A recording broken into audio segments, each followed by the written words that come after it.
Assalamualaikum warahmatullahi wabarakatuh. Perkenalkan, nama saya Novita Dwi Lestari, kelas non-reguler semester 2 dengan NPM 7420120166. Hari ini saya mencoba untuk meresume mata kuliah hukum adat dengan dosen Bapak Dr. M. Rendi Aridayandi SHMH. Resume buku Bunga Rampe Asosiasi Pengajar Hukum Adat APHA 2020. Bagian pertama, peranan masyarakat hukum adat dalam menjaga keseimbangan alam di tengah pandemi COVID-19. Kelompok 1, upaya meningkatkan peran masyarakat adat dalam menjaga keseimbangan alam di tengah pandemi COVID-19 melalui Community Based Nature Management. Istilah masyarakat adat merupakan padanan dari indigenous people, istilah yang lazim diungkapkan dalam bahasa sehari-hari oleh kalangan non-hukum yang mengacu pada sejumlah kesepakatan internasional. Istilah masyarakat hukum adat dilahirkan dan digunakan oleh pakar hukum adat yang lebih banyak difungsikan untuk keperluan teoritik akademis. Menurut Kraft, perbedaan ciri-ciri masyarakat hukum adat dari kelompok masyarakat lain yaitu: 1. Mendiami tanah-tanah milik nenek moyangnya, baik sebagian maupun seluruhnya. Yang kedua, memiliki garis keturunan yang sama yang berasal dari penduduk asli daerah tersebut. Yang ketiga, memiliki budaya yang khas yang menyangkut agama, sistem, suku, pakaian, tarian, cara hidup, peralatan hidup sehari-hari termasuk untuk mencari nafkah. Yang keempat, memiliki bahasa sendiri. Yang kelima, biasanya hidup terpisah dari kelompok masyarakat lain dan menolak atau bersikap hati-hati terhadap hal-hal baru yang berasal dari luar komunitasnya. Bentuk peran masyarakat adat dalam menjaga keseimbangan alam yang didasarkan pada karakteristik masyarakat adat itu sendiri. 1. Religio magis. Masyarakat adat keseluruhan percaya kepada adanya dunia gaib yang mengatasi kekuatan manusia. Mentalis ini memunculkan adanya peran masyarakat adat dalam menjaga keseimbangan alam. Yang kedua, komunal. Corak komunal di mana lebih mengutamakan kepentingan bersama, di mana kepentingan pribadi diliputi oleh kepentingan bersama. Yang ketiga, kontan. Segala perbuatan hukum yang dilakukan masyarakat adat dilakukan secara jelas di depan mata, terang-terangan dan nyata, atau dengan kata lain tidak ada yang disembunyikan oleh kedua belah pihak. Yang keempat, konkret. Corak hukum adat konkret artinya hukum adat ini jelas, nyata, berwujud, sedangkan corak visual dimaksudkan hukum adat ini dapat dilihat, terbuka, dan tidak tersembunyi. Community Based Nature Management merupakan sistem manajemen yang kemudian dipromosikan secara luas sejak tahun 2015 sebagai strategi yang bertujuan untuk melestarikan keanekaragaman hayati dan secara bersamaan meningkatkan mata pencaharian pedesaan dan juga berkontribusi terhadap pengurangan kemiskinan dan pengentasan keamanan pangan dan pembangunan pedesaan. Semua aspek penting dalam rangka memenuhi tujuan pembangunan ekonomi berkelanjutan. Kunci utama dari Community Based Nature Resource Management. 1. Community atau komunitas. Sekelompok masyarakat adat pengguna sumber daya dan anggotanya harus setuju bekerja sama untuk mengelola sumber daya. Yang kedua, natural resource, sumber daya alam. Sumber daya yang diandalkan masyarakat untuk mata pencaharian mereka yang umumnya berarti sumber daya alam terbarukan, termasuk air, hutan, perikanan, dan marga satwa. Yang ketiga, manajemen. Harus ada aturan atau peraturan yang mengatur bagaimana, kapan, atau dalam jumlah berapa sumber daya dapat digunakan. Community Based Nature Resource Management dapat dilakukan melalui kepemimpinan tradisional, sistem kepercayaan, aturan budaya hukum adat, orang memanage sumber daya alam. Kelompok 2, kearifan lokal masyarakat hukum adat kendeng dalam menjaga keseimbangan lingkungan hidup di tengah pandemi COVID-19. Masyarakat hukum adat adalah komunitas manusia yang patuh pada peraturan atau hukum yang mengatur tingkah laku manusia dalam hubungannya satu sama lain, baik berupa keseluruhan atau kebiasaan dan kesusilaan yang benar-benar hidup karena diyakini dan dianut. Jika dilanggar, pelakunya mendapat sanksi dari penguasa adat. Pandangan masyarakat sedulur sikep terhadap lingkungan hidup sangat positif. Masyarakat sedulur sikep yang mayoritas bekerja sebagai petani tradisional dan sangat mengutamakan pertanian sebagai mata pencaharian utama. Oleh sebab mereka sangat tergantung pada alam dan lingkungan hidup. Prinsip sedulur sikep dalam mengelola pertanian adalah hanya untuk bertahan hidup atau memenuhi kebutuhan pangan sehari-hari. Etika dan etos kerja masyarakat sedulur sikep dalam menjaga dan mengelola alam dapat dikatakan sebagai salah satu yang terbaik, khususnya dalam upaya menanggulangi krisis pangan. Masyarakat hukum adat kendeng dengan kearifan lokal mengenai lingkungan hidup dan dianutnya tetap konsisten menjaga dan melestarikan lingkungan hidup di tempat mereka hidup dan bertani secara turun-temurun itu walaupun di tengah pandemi COVID-19. Kearifan lokal itu memandu mereka terus berjuang, mempertahankan hak demi menjaga keseimbangan lingkungan hidup di tengah maraknya industrialisasi untuk dan atas nama pembangunan ekonomi. Kelompok 3, pentingnya kearifan lokal dalam menjaga keseimbangan alam di tengah pandemi COVID-19. Sibarani menyimpulkan bahwa kearifan lokal adalah pengetahuan asli, indigenous knowledge atau kecerdasan lokal, local genius, suatu masyarakat yang berasal dari nilai luhur tradisi budaya untuk mengatur tatanan kehidupan masyarakat dalam rangka mencapai kemajuan komunitas, baik dalam mencapai kedamaian maupun peningkatan kesejahteraan masyarakat.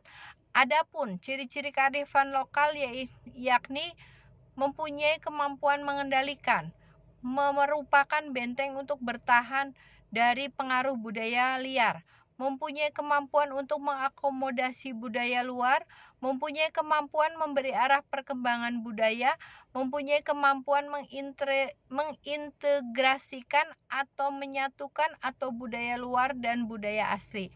Masyarakat Bali mempunyai kearifan lokal dalam menjaga keseimbangan alam, tidak terlepas dari ajaran agama Hindu, yaitu selalu dikaitkan dengan skala atau kasat mata, niskala atau tidak kasat mata. Ajaran niskala dipraktekkan dalam kehidupan sehari-hari, termasuk juga dalam menjaga keseimbangan alam. Oleh sebab itu, ketika ada pandemi COVID-19 dengan ada anjuran jaga jarak, maka masyarakat Bali sudah terbiasa untuk menjaga keseimbangan alam dengan melakukan berdiam diri pada saat hari raya Nyepi. Kearifan lokal berupa pengetahuan tradisional ini erat sekali dengan spiritualitas atau religiusitas masyarakat atau adat tersebut dan harus tetap dipertahankan walaupun terjadi dinamika sesuai dengan situasi sebagaimana situasi pandemi COVID-19. Pentingnya kearifan lokal sebagai pengetahuan tradisional itu tumbuh dan berkembang secara turun-menurun pada masyarakat adat, baik melalui tahap internalisasi, sosialisasi, dan enkulturasi. Kelompok 4, revitalisasi kearifan lokal masyarakat hukum adat di pesisir dan pulau-pulau kecil dalam menjaga keseimbangan alam di tengah pandemi COVID-19. Masyarakat adat pesisir dan pulau-pulau kecil sangat paham bahwa hidup selaras dengan alam adalah cara mereka terus bertahan hidup, agar mereka terus terhindar dari krisis pangan, terutama pada masa pandemi seperti ini. Ancaman krisis ekologi dan krisis pangan pandemik seperti ini, dampak dari perubahan iklim bisa dihindarkan dengan menghidupkan kembali kearifan lokal yang dianut masyarakat adat, kearifan lokal yang mengajarkan agar manusia menghargai dan mengelola alam dengan baik. Keberadaan kearifan lokal dapat memberikan peluang baik bagi tatanan kehidupan modern karena menurut Supriyatna, kearifan lokal mempunyai empat fungsi sebagai berikut. 1. Konservasi dan pelestarian sumber daya alam. Yang kedua, pengembangan sumber daya manusia. Yang ketiga, pengembangan kebudayaan dan ilmu pengetahuan. Yang keempat, sebagai petua, kepercayaan, sastra, dan pantangan. Pengelolaan ruang laut Indonesia yang berdaulat akan mensejahterakan masyarakat dan menjaga berkelanjutan sumber daya dan usaha di wilayah laut untuk mewujudkan hal tersebut. Kementerian Kelautan dan Perikanan menjadikan 4 hal, yaitu 1. Mewujudkan perencanaan ruang laut, pesisir, dan pulau-pulau kecil yang terpadu. 2. Mendayagunakan, melindungi, dan melestarikan sumber daya laut, pesisir, dan pulau-pulau kecil, serta pengelolaan keanekaragaman hayati. Yang ketiga, meningkatkan tata kelola dan pengendalian ruang laut, pesisir, dan pulau-pulau kecil. Yang keempat, mengendalikan pemanfaatan ruang laut secara berdaulat untuk kesejahteraan masyarakat. Terdapat 4 tipe kearifan lokal yang mendeskripsikan sistem pengelolaan sumber daya ikan di Pulau Sumatera, yaitu Lelang Lebak Lebung, Lubuk Larangan, Ranto Larangan, dan Mauwo. Pengakuan dan perlindungan wilayah masyarakat adat menjadi sangat penting sebagai benteng pertahanan pangan terakhir masyarakat dalam menghadapi krisis akibat pandemi COVID-19. Kearifan lokal digunakan untuk menciptakan keteraturan dan keseimbangan antara kehidupan sosial, budaya, dan kelestarian sumber daya alam yang diterapkan dalam bentuk hukum, pengetahuan, keahlian, nilai, dan sistem sosial etika yang disampaikan dari satu generasi ke generasi berikutnya. Dengan saran memberikan otonomi kepada masyarakat adat pesisir dan pulau-pulau kecil serta mempelajari kearifan lokal, mereka dapat merawat sumber daya alam, maka dampak yang kita rasakan di tengah pandemi COVID-19 terhadap pangan akan dapat teratasi. Kelompok 5. Peranan masyarakat hukum adat dan desa adat dalam mencegah penyebaran COVID-19. Peranan desa adat di Bali dalam mencegah penyebaran COVID-19. Untuk diketahui, dampak COVID-19 sangat terasa bagi Bali. Pariwisata sebagai sumber utama pendapatan penduduk Bali mandek. Objek wisata tutup, wisatawan sepi, perekonomian terpuruk. Kabupaten Gianyar kehilangan 9 miliar setiap bulan dari retribusi wisata. Nusa 21 Maret 2020 sampai 15 April 2020 sebanyak 1077 pekerja di Bali kena PHK. Karyawan yang dirumahkan mencapai 47.633 orang. Desa adat di Bali turut berduka cita dan bingung tidak tahu harus berbuat apa dan dari mana harus mulai. Perlu dikemukakan dengan mengacu kepada jumlah penderita yang berhasil disembuhkan dari COVID-19, kondisi di Provinsi Bali relatif lebih baik dibandingkan dengan kondisi di daerah lainnya di Indonesia. Hal ini berhasil dicapai tentu karena penanganannya dilakukan dengan program yang baik disertai koordinasi yang baik pula. Peran serta desa adat di Bali dalam mencegah penyebaran COVID-19 dapat dikelompokkan menjadi 2 bentuk, yaitu aktivitas nyata, sakala, aktivitas niskala, upacara tertentu secara keyakinan umat Hindu. Aktivitas sakala seperti menghindari kerumunan, physical distancing, jaga jarak fisik, yang dalam pelaksanaannya melibatkan desa adat atau satgas gotong royong di desa adat.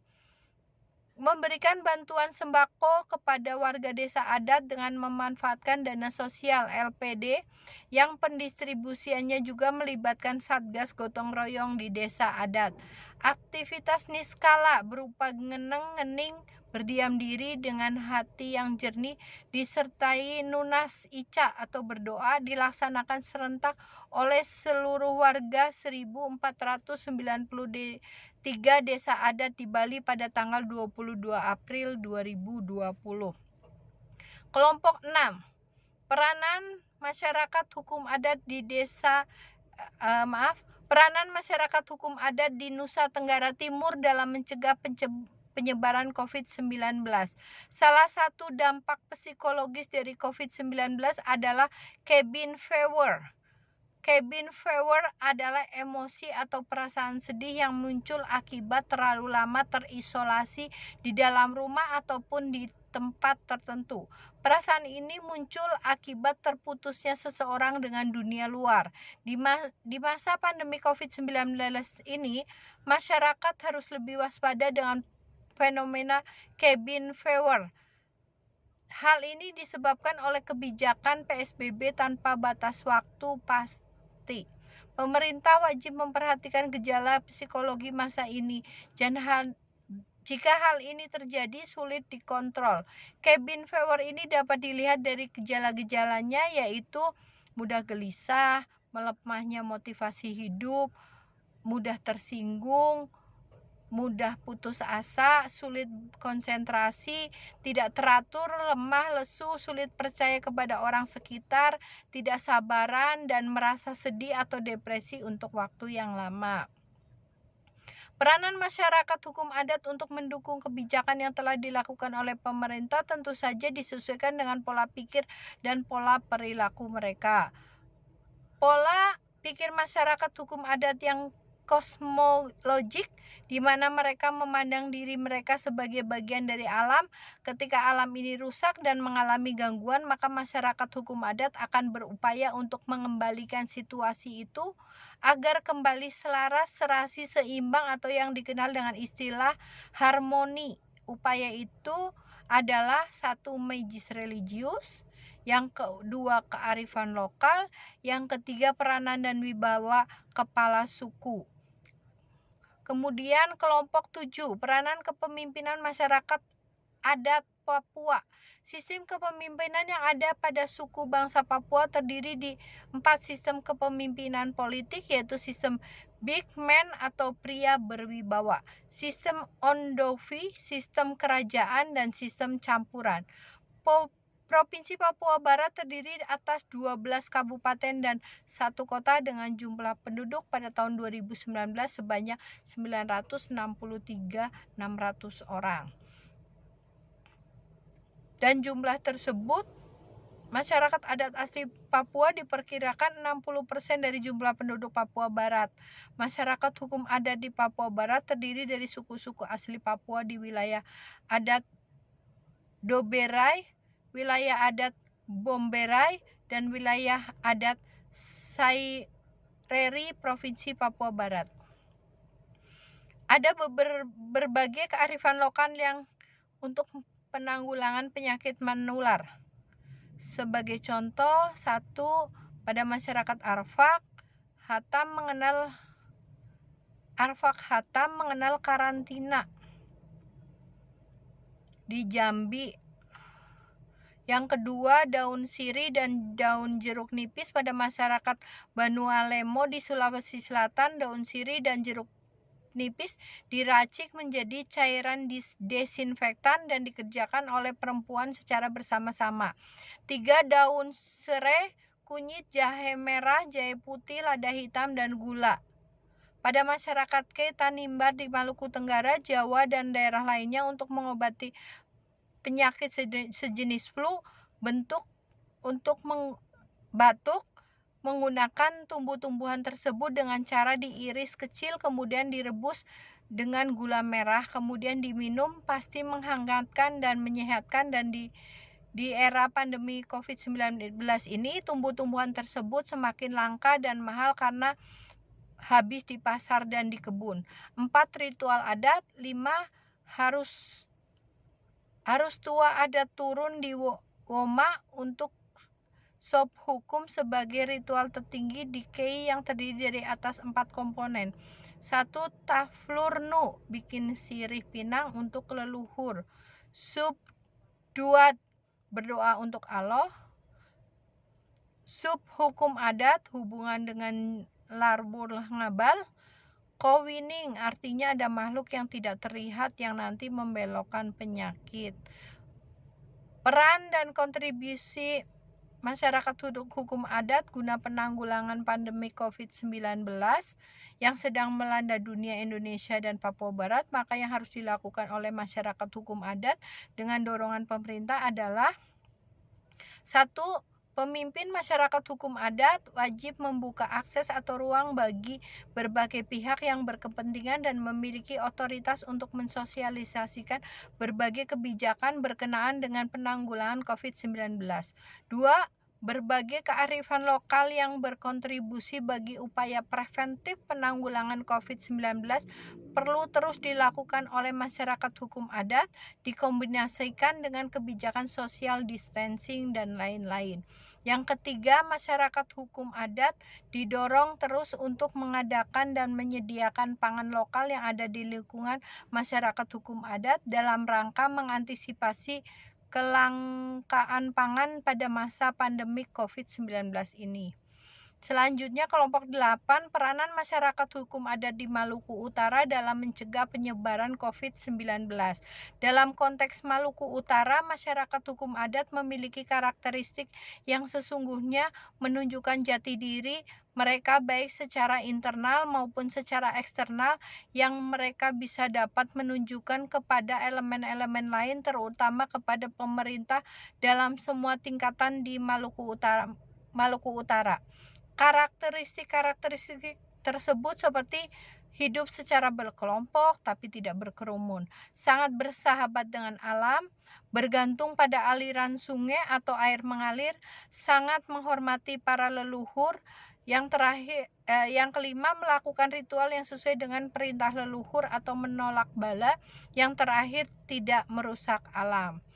Demikianlah yang bisa saya sampaikan dari kelompok 1 sampai kelompok 8 di materi hukum adat. Apabila banyak kesalahan, saya mohon maaf. Wabillahi taufik wal hidayah. Wassalamualaikum warahmatullahi wabarakatuh.